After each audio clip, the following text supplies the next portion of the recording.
Hello and happy holidays. Yes, it's December, which is my absolute favorite month of the year.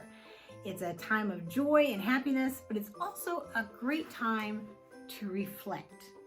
And this month tends to make me reflect on some of the money mistakes I've made, because we've all made them.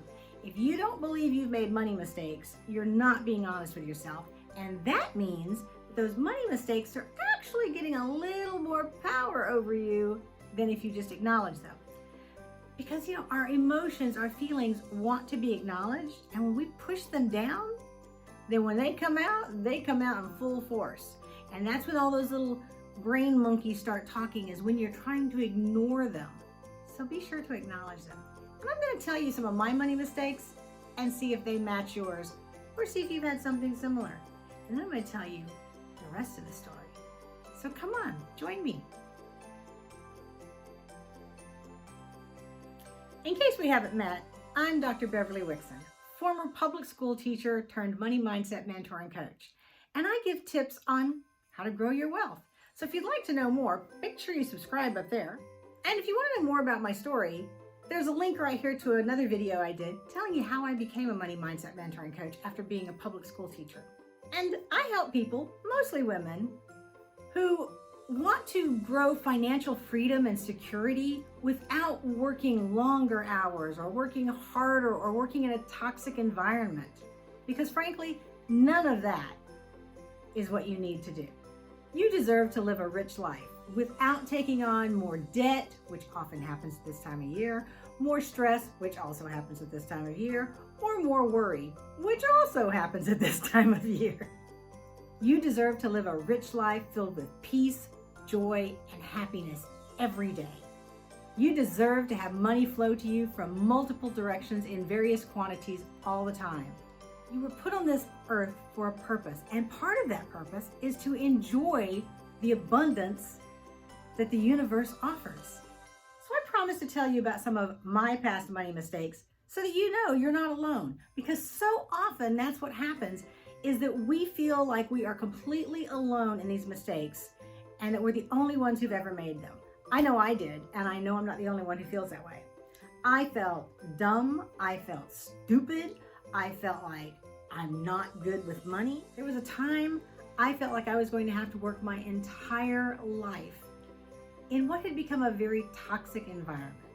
So let me just list a few of my money mistakes for you.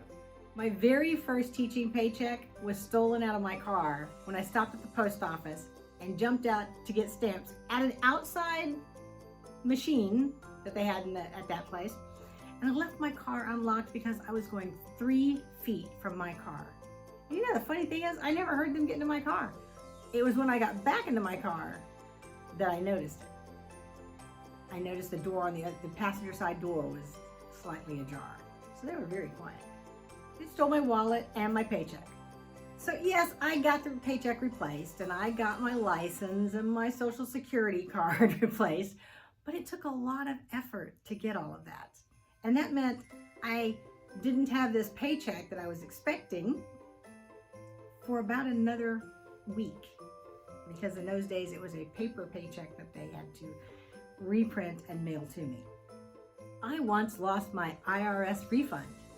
Yes, it was a paper check, and I somehow or another threw it out with some other papers.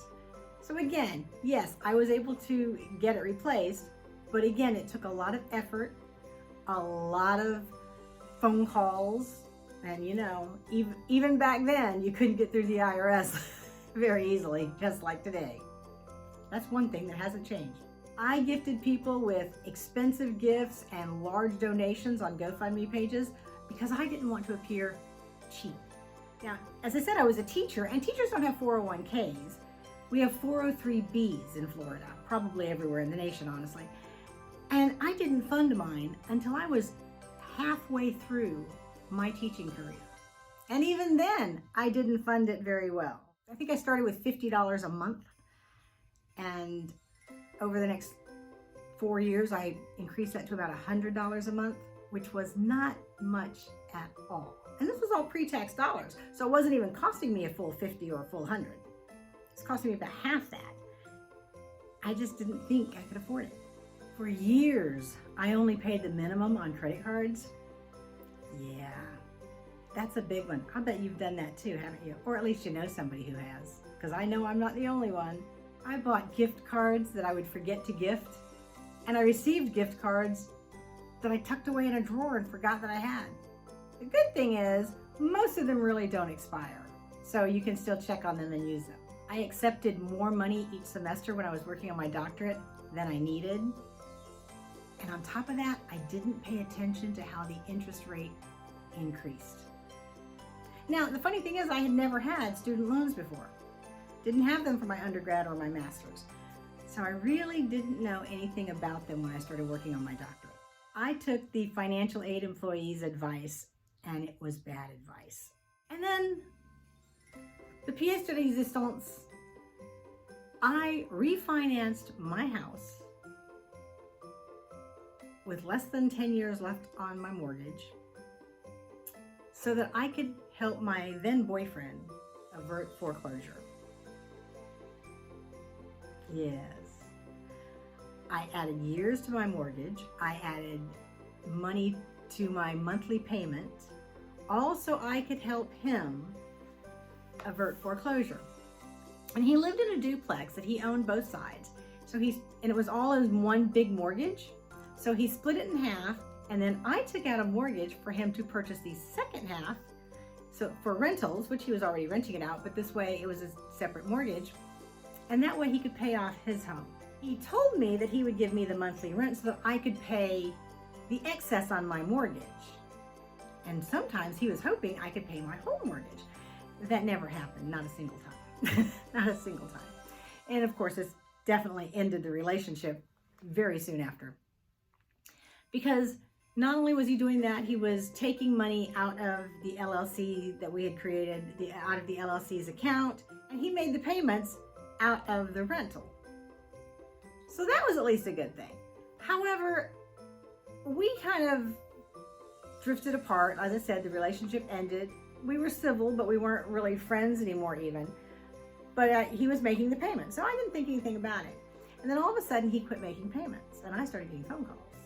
And I checked on it. And in 2013, he didn't make a couple of payments. And I found out some things that he had done, and then I had to get attorneys involved. So remember, this is 2013. Later that year is when I stopped saying I'm broke and I can't afford. And that's when my life changed.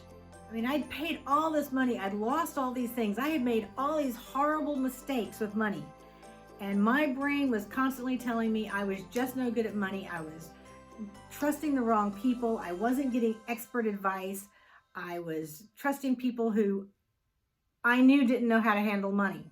Because, I mean, the reason he was looking at foreclosure was he was in bankruptcy and I trusted him with money issues. I mean, think about that. But that's what I had done. So, as I said, later that year is when I changed. And I stopped saying I'm broke, I stopped saying I can't afford it, and then all of a sudden, I had money. Little bits at a time. And then I got coaching. I hired 3 different money coaches to teach me about money mindset and about how to handle my money. During those 6 years, I managed to 10x my savings.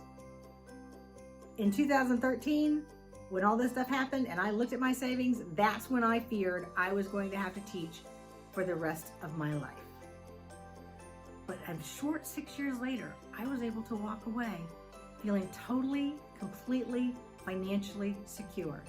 And you know, just recently, I looked at my finances again. I mean, I always look at my finances, but I really looked at them closely and I added them all up.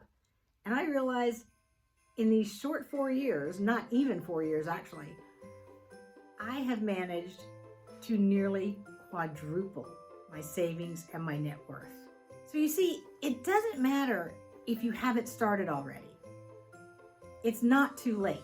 I read somewhere recently that if you put $100 in your savings from the ages of 14 to 18 and then never put another dime in, you'll be a millionaire before you're 60. Yet if you wait until you're 18, you have to fund it with that $100 for like 10 or 15 years to be a millionaire by the time you're 60.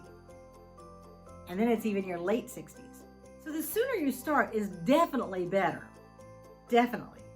And the more you fund it is definitely better.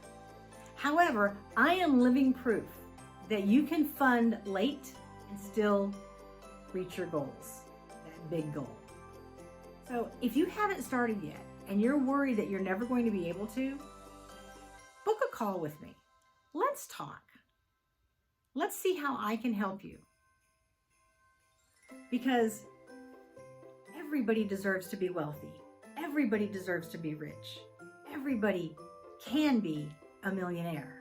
So again, be sure to subscribe and also put a comment below as to what was your biggest money mistake and what are your fears about money. And then book a call. The link is in the comments below. So until we meet again, have an absolutely magically abundant day. Have a wonderful holiday season, and I'll talk to you soon. Bye-bye. Happy holidays.